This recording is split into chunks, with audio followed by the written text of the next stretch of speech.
Eu queria começar, Caio, com o primeiro versículo, o Bereshit bara Elohim lá. No princípio, Deus criou os céus e a terra.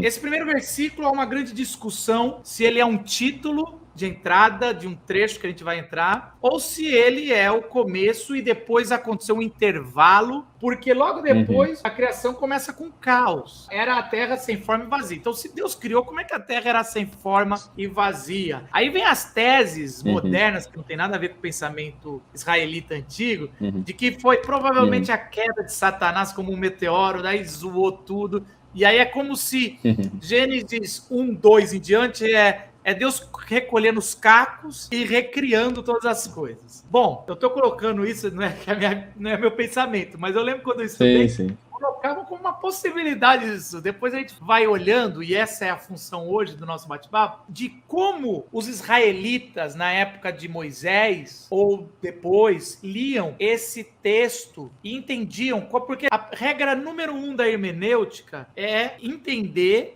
como o primeiro público que recebeu entendia. E aí depois trazer para os dias de hoje. O texto não foi escrito para nós, não foi escrito para a reforma, foi escrito para pelo menos 1000 anos antes de Cristo. Então, como é que eles enxergavam esse início? Cara, então, acho que o versículo 1 é de fato um título, né? A introdução do que vai acontecer. Né? Acho que, assim, literariamente é uma resposta muito simples, é dizer que, de fato, o primeiro versículo é um título, e aí, a partir do versículo 2, você tem o desenvolvimento do que foi apresentado. Demonstra como foi que Deus criou todas as coisas. Por que existem essas possibilidades? Possibilidades não. Por que existem por que existe essa curiosidade? Novas teorias?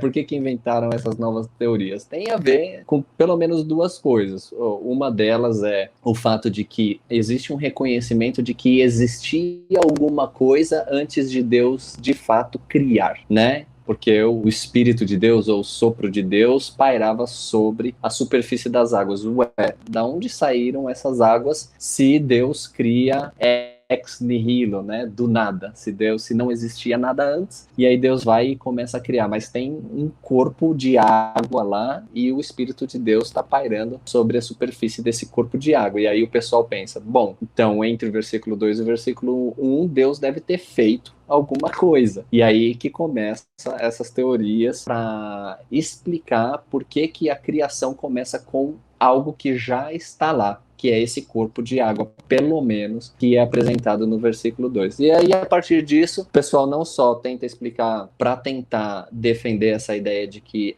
Gênesis 1 tem uma narrativa da criação em que Deus cria ex nihilo, mas a partir disso também as tentativas de encaixar um monte de coisa entre o versículo 1 e 2 para explicar várias doutrinas cristãs, como a questão da queda de Satanás, ou se a gente começar a caminhar pelas divisões aí entre criacionismo e evolução, ou teísmo evolutivo e coisas do tipo, sempre tentar usar o intervalo entre o versículo 1 e 2 para jogar um monte de coisa lá dentro, para aí poder justificar aquilo que é defendido teologicamente ou dogmaticamente. A teoria que eu mais gosto, Caio, é que o intervalo entre 1 e 2 são de 3 segundos, o tempo da pena ter acabado o título e começar a escrever. Pelo menos. Não era pena, né? Mas tá bom. Aí, é verdade.